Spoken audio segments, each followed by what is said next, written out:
Eu estou com o Alessandro Faustino e a gente vai falar de dois eventos muito importantes que vão acontecer. Um agora sexta-feira, né, com algumas palestras para poder falar de uma tecnologia. Como que vai funcionar esse evento? O que os produtores vão poder esperar, Alessandro? Boa tarde, primeiramente. Boa tarde, Ludmila. Obrigado pelo convite aqui. Nós vamos falar, nesta sexta-feira agora, nós vamos fazer esse evento em Piranhas, na cidade de Piranhas, onde a gente tem um escritório lá também. E lá nós vamos falar sobre a tecnologia, essas tecnologias de soja que está aparecendo hoje, né? E as que estão no mercado já e as novas que estão vindo, para o produtor entender realmente o que é cada tecnologia. Então nós vamos falar um pouco da Extend 2, né, lá, falando para o produtor. Vamos falar sobre mercado futuro de soja, para o produtor saber como que vai estar o mercado para o próximo ano, né? E falar sobre algumas produtividades, alguns materiais novos que está chegando no mercado, materiais com melhores produtividade. E é importante esses eventos para a gente poder falar assim, do produtor ter o resultado real daquela produção, do que ele está vendo no campo. O importante é porque, assim, como a gente leva informação por micro-regiões, né, para o produtor, porque nós não levamos uma informação geral. Porque quando você leva uma informação geral, às vezes, num local, aquele material, aquela variedade de soja, não vai tão bem num outro local. Então, a gente vai levar para o produtor mostrando em regiões onde o produtor já está plantando. Nessa região tal aqui, nós estamos vendo esse material está sobressaindo melhor.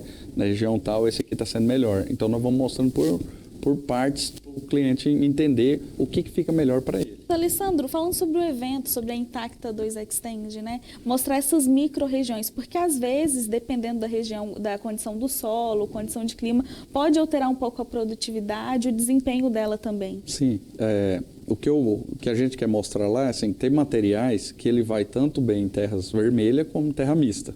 Mas tem materiais que já sobressaem melhor em terras mistas e outros sobressaem melhor em terra vermelha.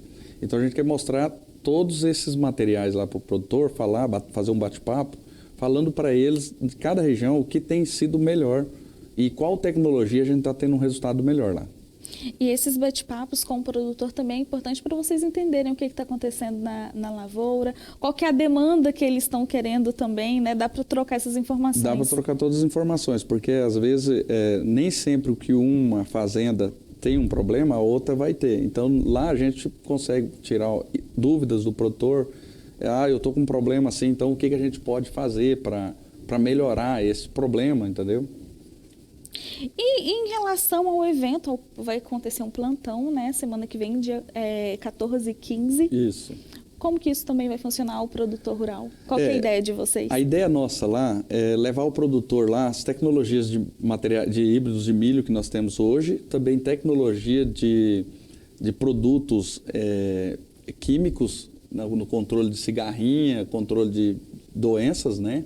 E também tecnologias na parte fisiológica, mostrando onde a aplicação do produto fisiológico, com e sem, como que a planta está se comportando. Principalmente para nós aqui, que praticamente nós estamos 70 dias sem cair uma gota d'água, né? Então o milho sentiu bastante, né? E a gente vê que onde tem as tecnologias, você vê que o milho, onde tem aplicações com certos produtos, o milho comportou melhor do que onde não tem. E é esse monitoramento, né, e também o acompanhamento técnico que faz essa diferença para ver o desempenho desses materiais. Isso mesmo. E aí a ideia da gente fazer nesses 2 dias, que seria dia 14 e dia 15, né? A ideia é por quê? Para não aglomerar, né? Não ter aglomeração de gente e o produtor ter um tempo para ele falar assim, eu posso ir 1h da tarde, eu posso ir meio-dia, eu posso ir 2 horas. E aí nós vamos estar ali 2 dias ali, esperando o produtor para ir lá visitar e conhecer, ver a campo os trabalhos que a gente está executando nesse plantão. E falando sobre como que anda a lavoura aqui na região, qual que é a análise que o senhor faz? Ludmila, para falar bem a verdade, sim, está bem crítico, tá? As áreas plantadas no cedo, elas estão melhores, mas não escapou do problema. Você vê assim, a gente vai visitando as lavouras, vai olhando, os milhos estão bonitos, estão cheios, mas quando você vai pegar a espiga e mexer, elas estão bem bem borrachada, assim, que ela não deveria, ela tem que ser firme na hora que se mexe nela. Então, isso é devido à falta d'água. E os milhos plantados no tarde, tem milho que malemar formou a espiga, tivemos uma pressão maior de cigarrinha, uma pressão maior de cigarrinha, uma pressão igual teve o ano passado, uma maior de pulgão, uma coisa que a gente não tinha o ano passado, uma pressão tão alta. Nós tínhamos pressão de pulgão, que é normal, mas esse ano foi bem além do que o normal que a gente está acostumado. Então, assim, a gente olhando o milho, tivemos esses problemas, e o sorgo teve o ataque novamente do pulgão amarelo, judiou bastante, porque a seca a gente não consegue fazer uma aplicação bem feita, né? Não controla bem, e já a seca que deu aí, áreas de sorgo praticamente perdeu mesmo. Eu tenho cliente que está soltando gado na área de sorgo, porque ficou inviável continuar o manejo. Nós acompanhamos algumas propriedades aqui em lavouras de milho, onde a espiga, pela falta d'água, nem se formou. Isso, é o caso que aconteceu em algumas áreas que eu comentei, que ela nem formou a espiga, né? Então, está lá o sabugo com alguns grãozinhos, né?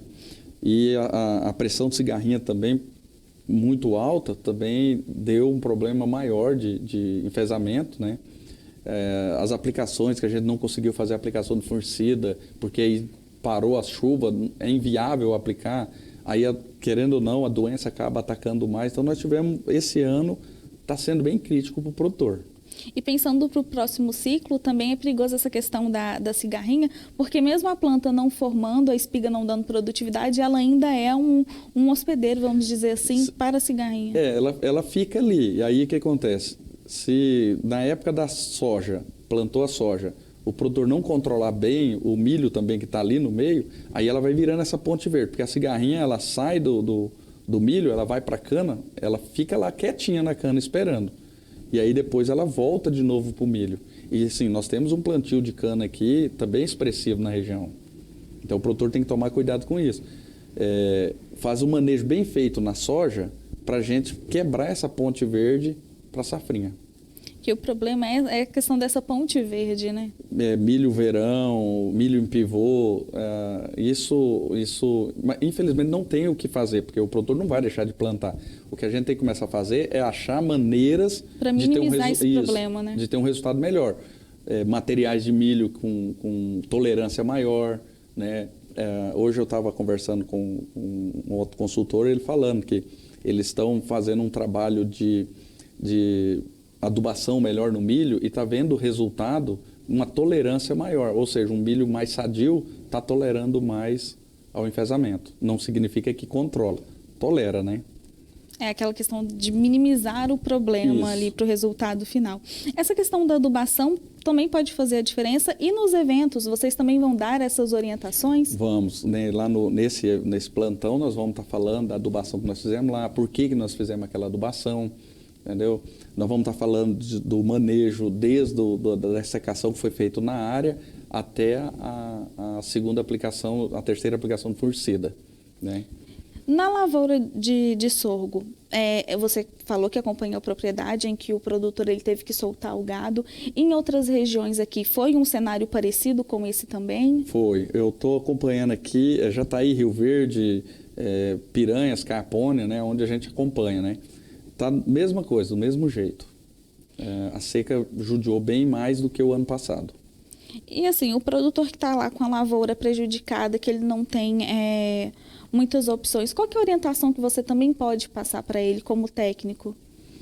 Tem algumas áreas que alguns clientes estão fazendo silagem. Não é que eu seja contra.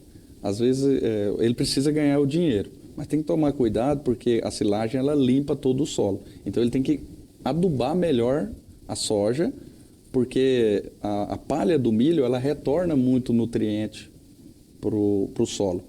Então o produtor que tiver com esse problema e falar, eu consigo fazer silagem, pode fazer, mas cuidado com a safra subsequente, né? Adubando melhor ela. Falando em safra subsequente, a gente acompanhou a lavoura do senhor Valdeci Sovernigo, que ele fez na área de pivô a cultura do arroz, pensando na palhada. Então, essa palhada também é um ponto que os produtores têm que prestar atenção, principalmente por todos esses problemas em relação ao clima que a gente teve esse ano, para minimizar os problemas para o próximo ciclo. E não só a palhada, porque quando você faz uma outra cultura, você quebra o ciclo. Então, eu tenho, chama-se rotação de cultura, que seria o ideal fazer, né? Que é o ideal. O produtor que quer alcançar melhores produtividades, se você observar esse pessoal do SESB aí que mostra a produtividade deles, você pode observar que eles fazem muita coisa. Ou eles fazem mix, ou eles fazem uma rotação de cultura. Porque tudo isso que o produtor faz na fazenda melhora para a safra seguinte. Tá? Eu tenho áreas que a gente fez milho verão um ano, no outro ano a soja colheu bem mais do que a gente esperava. Né? A gente estava numa ideia, porque já vinha acompanhando aquela lavoura, ó, vai colher tanto, e ela colheu bem mais. Teve áreas que o produtor falou, não, eu não vou plantar milho safrinha, eu vou plantar um mix. E ele colheu bem mais na soja também, justamente por causa dessa quebra, né? Às vezes é pensando assim, eu não vou ter aquela alta produtividade nesse ciclo, mas no próximo isso vai ser compensado. Sim, sempre foi compensado. E em relação também, tem toda essa situação no milho, no sorgo aqui na região, o solo mais vivo, ele transforma essa questão dos nutrientes em diferentes culturas, dá para minimizar também a questão de nematóides, de doenças de solo, de pragas? Dá. Quando a gente trabalha, igual você comentou a respeito de uma quebra com arroz, vamos falar do mix, que é o melhor que tem para esse caso. A pessoa está com muito problema de nematóide. Ele planta um mix. Essas plantas que ele plantou lá, muitas delas controlam nematóide, principalmente a crotalária. Então, quando eu faço isso, eu consigo reduzir bastante a quantidade de nematóide para o safra seguinte. Sem contar a microbiologia do solo, que ela muda totalmente. Então, quando uma pessoa planta plantas diferentes, eu não tenho aquela sequência. Milho vai estar sempre as mesmas coisas. Milho, soja. Quando eu quebro isso, eu trago novas bactérias, fungos para aquele solo lá que são benéficos também. E nos eventos, também vão ter, diante dessa situação, alguma orientação de mercado aos produtores, algo nesse sentido também, além dessa análise técnica? Sim. Como esse evento agora dessa semana que vem é sobre milho, o pessoal vai comentar lá sobre como está o mercado de milho futuro, a ideia de como que pode ser o ano que vem. Então, assim, todos esses eventos que a gente faz, a gente sempre tenta levar essas informações para o produtor ficar antenado. Falar, pode ser que chegue o preço o ano que vem, pode ser que talvez eu tenha que investir mais nesse lado de cá do que do lado de cá, entendeu? Então, a gente sempre está levando informações. Sem informação, o produtor não sai de lá. Exatamente. Sem informação é impossível a gente fazer uma agricultura orientada. Eu quero agradecer a sua participação, Alessandro, e falar assim que as portas do Sucesso no Campo estão abertas para trazer mais informações aqui para a gente. Muito obrigado, Ludmila.